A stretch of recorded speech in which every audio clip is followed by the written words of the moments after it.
चलिए जानते हैं आज की देश और दुनिया की सिलेक्टेड काम की और महत्वपूर्ण 50 बड़ी खबरों को सिर्फ 10 मिनट में। पर अभी तक आपने इस वीडियो को लाइक नहीं किया तो लाइक कर दीजिए।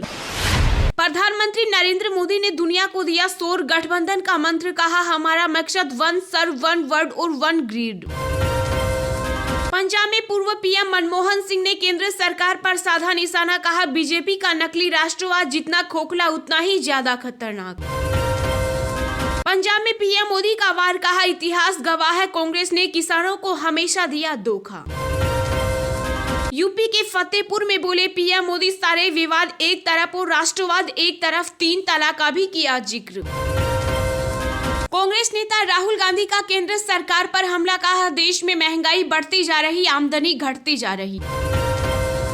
एसबीआई के बाद एचडीएफसी बैंक ने भी फिक्स डिपॉजिट की ब्याज दरें बढ़ाई, अब एफडी पर ज्यादा मिलेगा फायदा।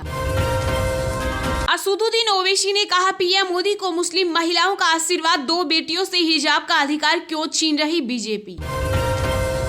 देश में 12 से 15 साल के बच्चों को वैक्सीन लगाने का रास्ता हुआ साफ, सरकार को जल्द मिलेगी 5 करोड़ खुराक। हाई स्पीड रेलवे ट्रैक का शुरुआती सर्वे हुआ पूरा, वाराणसी और हावड़ा के बीच चलेगी बिहार की पहली बुलेट ट्रेन। 5 राज्यों में चुनावों के दौरान भाजपा के 25 नेताओं को मिली केंद्रीय सुरक्षा, कांग्रेस ने कहा हार की आशंका से डरी सरकार, जनता में पैदा कर रही दहशत। कांग्रेस महासचिव प्रियंका गांधी ने पंजाब में केजरीवाल पर साधा निशाना, कहा पहले एक सरकार तो ढंग से चलाइए। मुंबई को मिलेगी बड़ी सौगात, पीएम मोदी आज ठाणे और दीवा को जोड़ने वाली 2 अतिरिक्त रेलवे लाइनों का करेंगे उद्घाटन। केंद्रीय गृह मंत्री अमित शाह का अखिलेश पर बड़ा हमला, कहा करहल में कमल खिला दो, सपा का यूपी से हो जाएगा सुपड़ा साफ। देश में लगातार 5वें दिन 50,000 से कम मामले, बीते 24 घंटे में कोरोना के 30,757 नए केस आए सामने, 541 मरीजों की हुई मौत। बीजेपी अध्यक्ष जेपी नड्डा ने मणिपुर के लिए जारी किया घोषणा पत्र, वरिष्ठ नागरिकों को मिलेगी पेंशन, पीएम किसान सहायता राशि में भी होगा इजाफा। पंजाब में राहुल गांधी ने अरविंद केजरीवाल पर साधा निशाना, बोले दिल्ली में आंगनवाड़ी कार्यकर्ताओं को नहीं दे रहे पर्याप्त वेतन। केंद्रीय वित्त मंत्री निर्मला सीतारमण ने वैश्विक पुनरुद्धार में मदद के लिए टीकों के जल्द समान वितरण पर दिया जोर। पीएम मोदी ने यूपी के कुशीनगर में 13 लोगों की दर्दनाक मौत पर जताया दुख, प्रशासन ने किया 4-4 लाख के मुआवजे का ऐलान। यूपी के सीएम योगी आदित्यनाथ ने अखिलेश और शिवपाल यादव पर साधा निशाना, बोले लूट में चाचा भतीजा की बराबर भागीदारी। नौसेना के पूर्व वाइस चीफ जी अशोक कुमार को बनाया गया राष्ट्रीय समुद्री सुरक्षा का पहला समन्वयक, एनएसए अजीत डोभाल के साथ करेंगे काम। केंद्र सरकार ने वित्त वर्ष 2022-27 के लिए प्रौढ़ शिक्षा की नई योजना नव भारत साक्षरता कार्यक्रम को दी मंजूरी। पंजाब के मुख्यमंत्री चरणजीत सिंह चन्नी ने भगवंत मान को बताया शराबी और अशिक्षित, कहा 3 साल में पास की 12वीं क्लास। कांग्रेस सांसद मनीष तिवारी की 2 टूक, कहा हम पार्टी में किराएदार नहीं हिस्सेदार, अगर कोई धक्के देकर निकालना चाहे तो दूसरी बात। यूपी के सीएम योगी आदित्यनाथ ने कांग्रेस पर बोला हमला, कहा गांधी और नेहरू के नाम पर इन्होंने देश को दिया धोखा। बीजेपी ने कांग्रेस पर कसा तंज, कहा एबीजे शिपयार्ड मामला उसके भ्रष्टाचार का एक और नमूना। खट्टर सरकार को सुप्रीम कोर्ट से मिली बड़ी राहत, हरियाणा में निजी नौकरियों में 75% स्थानीय लोगों के आरक्षण पर लगी रोक से जुड़े आदेश को किया रद्द। केंद्रीय मंत्री स्मृति ईरानी ने कानपुर देहात में किया रोड शो, बीजेपी उम्मीदवारों के लिए मांगे वोट।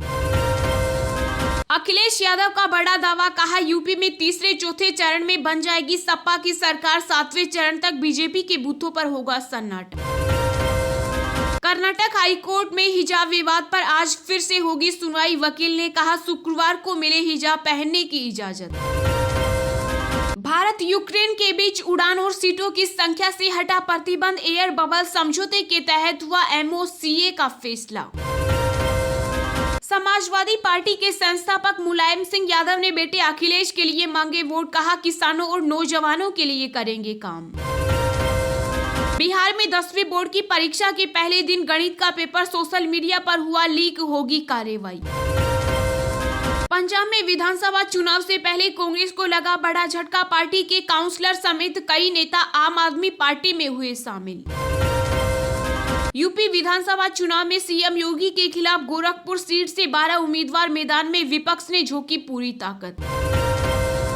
बंगाल में चुनाव आयोग ने कहा 108 नगर निकायों के चुनाव नतीजे 2 मार्च को किए जाएंगे घोषित।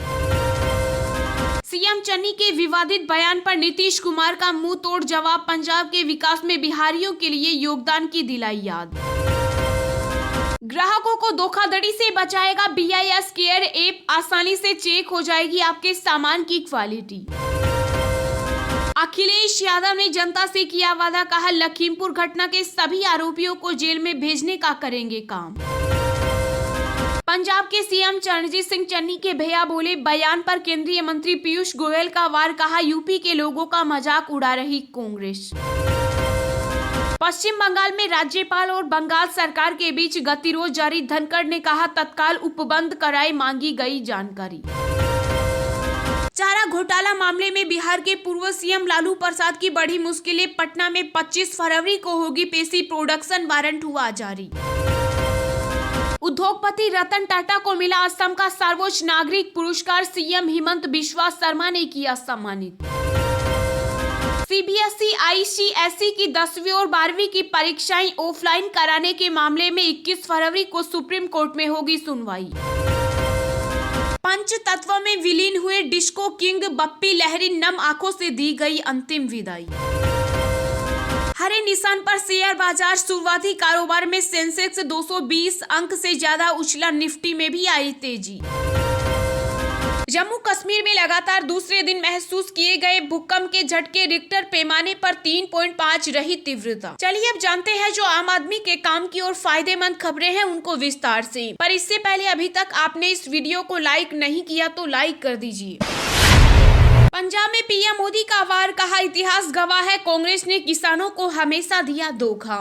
प्रधानमंत्री नरेंद्र मोदी ने पंजाब के फाजिल्का जिले में चुनावी रैली को संबोधित किया। इस दौरान उन्होंने कांग्रेस पर किसानों को धोखा देने के आरोप लगाए। पीएम मोदी ने कहा कि कांग्रेस ने हमेशा एक क्षेत्र के लोगों को दूसरे क्षेत्र से लड़ाया। कांग्रेस के अलावा पीएम मोदी ने सीमा सुरक्षा पर आम आदमी पार्टी को बगैर नाम लिए घेरा। उन्होंने कहा कि कांग्रेस की जो पार्टनर इन क्राइम पार्टी है वो भी एक के बाद एक झूठ पंजाब में आकर बोल रही है। सत्ता पाने के लिए इन लोगों को अगर देश भी तोड़ना पड़े तो ये लोग उसके लिए भी तैयार हैं। पीएम मोदी ने कहा कि इतिहास गवाह है कांग्रेस ने किसानों को हमेशा धोखा दिया है। स्वामीनाथन कमीशन की सिफारिशों को लागू करने की मांग सालों से थी। कांग्रेस सरकारें झूठ पर झूठ बोलती रही। केंद्र में हमारी सरकार बनी तो हमने उन सिफारिशों को लागू करने का काम किया। साथ ही उन्होंने कहा कि कांग्रेस सरकार की नीतियों के चलते प्रदेश में कोई जल्दी आने को तैयार नहीं है। इतनी संभावनाओं से भरा पूरा पंजाब, लेकिन इंडस्ट्रीज यहां से छोड़कर जा रही है। इसके अलावा पीएम ने पंजाब के मुख्यमंत्री चरणजीत सिंह चन्नी के बयान को लेकर भी पार्टी पर सवाल उठाए।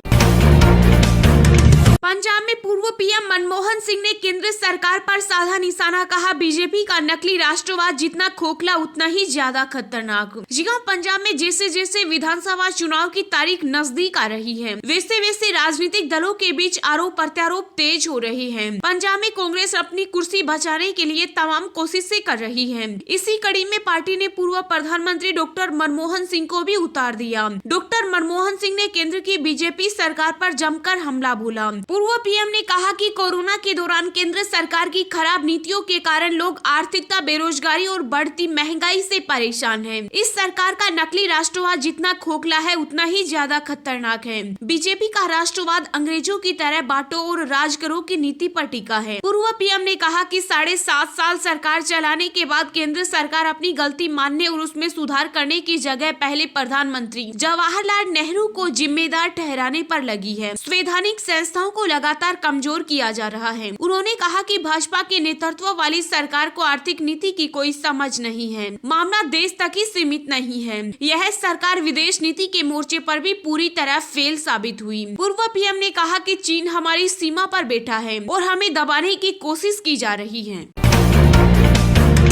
यूपी के फतेहपुर में बोले पीएम मोदी, सारे विवाद एक तरफ और राष्ट्रवाद एक तरफ, 3 तलाक का भी किया जिक्र। जी हां, उत्तर प्रदेश में विधानसभा चुनाव के लिए प्रधानमंत्री नरेंद्र मोदी ने फतेहपुर में एक जनसभा को संबोधित किया। इस दौरान पीएम मोदी ने कहा कि उत्तर प्रदेश के लोगों ने होली से पहले 10 मार्च को जीत का रंगारंग उत्सव मनाने का फैसला किया। पीएम ने परिवारवाद के नाम पर अखिलेश यादव पर निशाना साधते हुए कहा कि जिन परिवारवादियों ने गरीबों को वोट बैंक बनाकर रखा था, उनकी अब नींद हराम हो गई। पीएम मोदी ने कुशीनगर में हुए हादसे का जिक्र करते हुए कहा कि सभी पीड़ित परिवारों के साथ मैं अपनी संवेदना व्यक्त करता हूं। प्रशासन की ओर से पीड़ित परिवारों की पूरी मदद की जाएगी। प्रधानमंत्री ने चुनावी रैली को संबोधित करते हुए कहा कि टीके से 2 लोग डरते हैं, एक कोरोना वायरस और दूसरा ये टीका विरोधी लोग। रिकॉर्ड वैक्सीन लगा ली है और तो ये लोग बोलते हैं कि सरकार टीके के पीछे इतना पैसा क्यों खर्च कर रही है। पीएम मोदी ने 3 तलाक का जिक्र करते हुए कहा कि केंद्र सरकार ने जब 3 तलाक के विरुद्ध कानून बनाया तो ये पूरा कुनबा उस कानून के खिलाफ खड़ा हो गया। ऐसे ही रोज दिन भर की ताजा खबरें पाने के लिए चैनल को अभी सब्सक्राइब करें। ग्राहकों को धोखाधड़ी से बचाएगा BIS केयर ऐप, आसानी से चेक हो जाएगी आपके सामान की क्वालिटी। जी हां, केंद्र सरकार ग्राहकों को किसी भी तरह के फ्रॉड, खराब उत्पाद और सेवाओं के खिलाफ ताकतवर बनाने की दिशा में लगातार प्रयास कर रहा है। सरकार की कोशिश है कि जो ग्राहक किसी उत्पाद को खरीदने के लिए पैसा खर्च कर रहा है, उसे अच्छी क्वालिटी का उत्पाद ही मिले। इसी क्रम में ग्राहकों को ताकतवर बनाने के लिए BIS ने एक खास मोबाइल ऐप बनाया है। इस ऐप का नाम BIS केयर ऐप है। इस ऐप में ग्राहकों को जबरदस्त सुविधाएं दी गई है, जिसकी मदद से ग्राहक खरीदे गए उत्पाद की शुद्धता और गुणवत्ता की जांच कर सकते हैं। इसके साथ इस ऐप के जरिए शिकायत और उसके निवारण आदि की जानकारी भी हासिल कर सकते हैं। इस ऐप के जरिए ग्राहक ISI हॉलमार्क वाली ज्वेलरी के HUID नंबर से वेरीफाई में जाकर उसकी शुद्धता की जाँच कर सकते हैं। किसी भी भारतीय मानक, लाइसेंस और लैब की जानकारी पाने के लिए ऐप के जरिए आप उन उत्पादों को भी एक्सेस कर सकते हैं जो BIS के कंपल्सरी सर्टिफिकेट के तहत आते हैं। इसके साथ ही उन उत्पादों की जानकारी भी हासिल की जा सकती है जो लाइसेंसिंग के सरलीकृत प्रक्रिया के तहत आते हैं। इसके अलावा आप किसी उत्पाद की क्वालिटी और ISI मार्क के गलत इस्तेमाल को लेकर कंप्लेंट्स में जाकर शिकायत कर सकते हैं।